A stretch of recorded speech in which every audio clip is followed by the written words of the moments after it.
কিছুদিন আগে যে মডেল অ্যাক্টিভিটি টাস্ক দেওয়া হয়েছিল ষষ্ঠ শ্রেণীর গণিতের, তার আমি সমাধান করে দিচ্ছি, তোমরা দেখো। পরপর আমি প্রত্যেকটা একটা একটা করে করছি, দেখবে। তো প্রথম প্রশ্নটা দেখো, 8 অঙ্কের ক্ষুদ্রতম সংখ্যা থেকে 7 অঙ্কের বৃহত্তম সংখ্যার বিয়োগফল হলো। এখানে 4টে অপশন আছে, তার মধ্যে দেখো প্রথমেই আমাকে বলেছে 8 অঙ্কের ক্ষুদ্রতম সংখ্যা। তাহলে 8 অঙ্কের ক্ষুদ্রতম সংখ্যা কি হতে পারে? না, ক্ষুদ্রতম বলতে একের গায়ে, তাহলে 8 অঙ্ক বলেছে, তাহলে 7টা শূন্য হবে। তাহলে এখানে দেখো 1 অঙ্কের, এই 8 অঙ্কের ক্ষুদ্রতম সংখ্যা একের গায়ে 7টা শূন্য কোনটায় আছে? নিশ্চয়ই প্রথমটায় নেই। দ্বিতীয়টায় দেখো কটা আছে, 3 3 6 2 8টা আছে, হবে না। তৃতীয়টায় দেখো 8 9টা 10টা আছে। আর চতুর্থটায় দেখো একের গায়ে 7টা শূন্য আছে নাকি, দেখো 1 2 3 4 5 6 7। হ্যাঁ, এটা আছে। এর সঙ্গে কি বলেছে দেখো, 7 অঙ্কের বৃহত্তম সংখ্যার বিয়োগফল। তাহলে 7 অঙ্কের বৃহত্তম সংখ্যা, তাহলে 7টা 9 হবে। দেখো 1 2 3 4 5 6 7। তাহলে আমার উত্তরটা হচ্ছে অপশন ডি। এখানে অপশন ডি উত্তর হয়ে গেল। এবার দুয়েরটা দেখো। দুয়েরটা বলেছে 500 সংখ্যাটিকে রোমান সংখ্যায় লিখলে পাবো সি এল ডি এম। এখানে কোনটা হবে? দেখো তোমরা তোমাদের বইয়ে, অঙ্কের বইয়ে নিশ্চয়ই দেখেছো রোমান সংখ্যা কি কি আছে। সেখানে দেখলে তোমরা দেখতে পাবে যে 500 হচ্ছে অপশন বি, এই ডি হবে অপশন বি। তিনেরটা দেখো, 3 গুণিত 1/5কে লেখা যায়। অপশন এ কি আছে? 5 গুণিত 1/3। অপশন বি এতে আছে 1/5 গুণিত 1/3। অপশন সি আছে 5 বার 1/3 যোগ করা আছে। আর অপশন ডি আছে 3 বার 1/5কে যোগ করা আছে। তাহলে আমি 3 গুণিত 1/5কে, আমরা দেখো 3 আছে ওপরে, কিছু তলায় কিছু নাই, মানে 1 আছে। তাহলে 3 গুণিত 1/5, অথচ এখানে কি করা আছে দেখো 5 গুণিত 1/3, মানে 1/3 কোনো এখানে কথাই নেই, এখানে উল্টে দিয়েছে, তাহলে এটা হচ্ছে না। বিয়েতে দেখো 1/5 গুণিত 1/3, এখানে 1/3 কোনো কথাই নেই, 3 কিন্তু ওপরে আছে, তাহলে এটাও হচ্ছে না। সি এতে দেখো, সি আর ডি এর মধ্যে তোমাদের একটু সমস্যা হবে। সি এতে দেখো কি বলেছে, 1/3 5 বার যোগ করেছে, কিন্তু এখানে 1/3 তো নেই, এখানে আছে শুধু 3। তাহলে এটা একদমই হবে না। এবার ডি এরটা দেখো, 1/5কে এখানে দেখো 1/5 3 বার যোগ করেছে, তাহলে এটা 1/5 3 বার যোগ, এই ডি এরটা হবে। দেখো 2-এর 1 কি বলছে, 2-এর 1-এতে 1/3 ভাজিত 15 সমান 5। এটা সত্য না মিথ্যা আমাকে দেখতে হবে। তাহলে আমরা করতে পারি 1/3 আগে টুকে নিচ্ছি, ভাজিত 15, তাই তো। তাহলে এটা আমরা আগে টুকে নিলাম, দিয়ে এবার কি করছি, 1/3 সমান দিয়ে 1/3 1/3 গুণিত 1/15। কেন? না, ভাগ চিহ্ন আছে 15, তাহলে 15 তলায় কিছু নেই, মানে 1 আছে। তাহলে গুণ চিহ্ন দিয়ে আমরা উল্টে দিলাম, 1/15 হয়ে গেল। তাহলে সমান দিয়ে আমরা করতে পারি 1/45, যেহেতু কোনো কাটাকুটি যাচ্ছে না, তাহলে 1/45। তাহলে আমার কি হলো, 1/45 আর এখানে করা ছিল সমান 5, তাহলে কি এটা সত্য হবে? না, এটা সত্য হবে না, এটা মিথ্যা।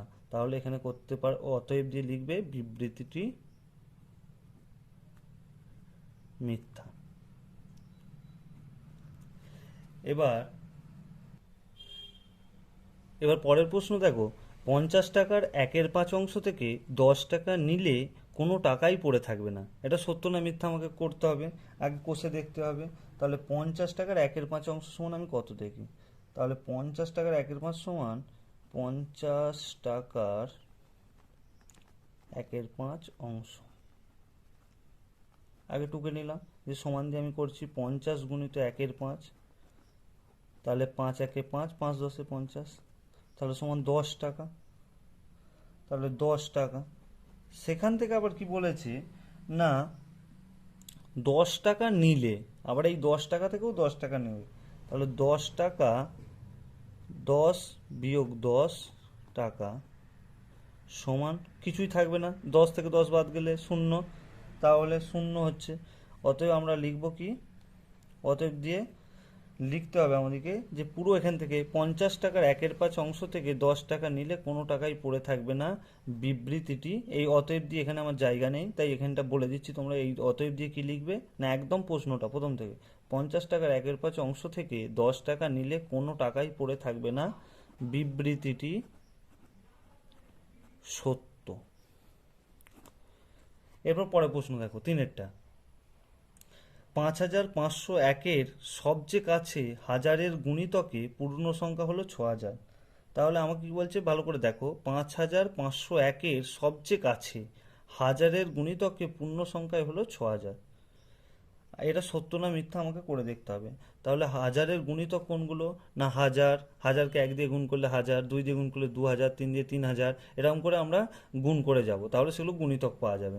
তাহলে আমার 5501-এর কাছাকাছি 6000 হবে না 5000 হবে, সেটা আমাকে দেখলেই আমাদের উত্তরটা পেয়ে যাব।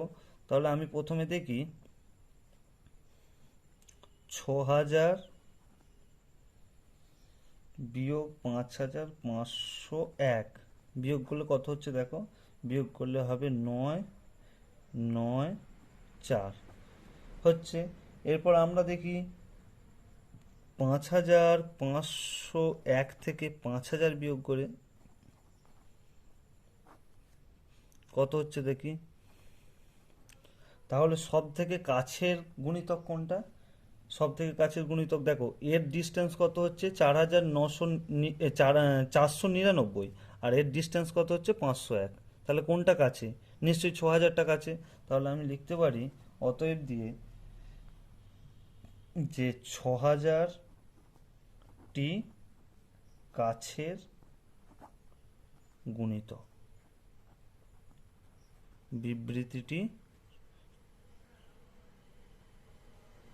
বিবৃতিটি সত্য। এরপরে স্তম্ভ মেলানো, প্রথম স্তম্ভ আর দ্বিতীয় স্তম্ভ মেলাতে হবে। দেখো এগুলো আমি প্লেন বলে দিচ্ছি, কোনটার সাথে কোনটা হবে দেখে নাও। একের সাথে এটা যদি আমরা 1 ধরি, একের সাথে হবে ডি, অর্থাৎ ABCD। তাহলে একের সাথে তোমরা এই ডি করে দিলে।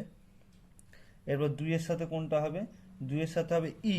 2-এর সাথে যদি এটা যদি 2 হচ্ছে, তাহলে ই এটা 2-এর সাথে ই। এরপর 2 হলো। এবার 3-এর সাথে আমরা কোনটা করব? 3-এর সাথে করব বি। 3-এর সাথে বি, এই যে এ বি, 3-এর সাথে করব বি। 4-এর সাথে কোনটা করব? 4-এর সাথে করব এ। 4-এর সাথে এ, এটা এ প্রথমেরটা। আর 5-এর সাথে কোনটা করব? যেটা পড়ে থাকবে, 5-এর সাথে সি, 3 নম্বরটা হলো। এটা হলো 4-এর 1 প্রশ্নটা দেখো, তুমি তোমার দাদার থেকে 5 বছরের ছোট, চল ব্যবহার করে তোমার দাদার বয়সের সাহায্যে প্রকাশ করো। তুমি তোমার দাদার থেকে 5 বছরের ছোট, তাহলে আমি দাদার থেকে 5 বছর ছোট, যদি আমার বয়স 1 বছর হয় তাহলে দাদার বয়স কত হবে? 5 বছরের ছোট, তাহলে 6 বছর হবে। এবার আমার বয়স যদি হয় 10 বছর, তাহলে দাদার বয়স কত হবে? 15 বছর হচ্ছে। তাহলে দেখো চল ব্যবহার করে আমাকে করতে হবে, যেহেতু আমার বয়সটা এখানে বলা নেই, তাহলে আমাকে ধরে নিতে হবে আমার বয়সটা। ধরি আমার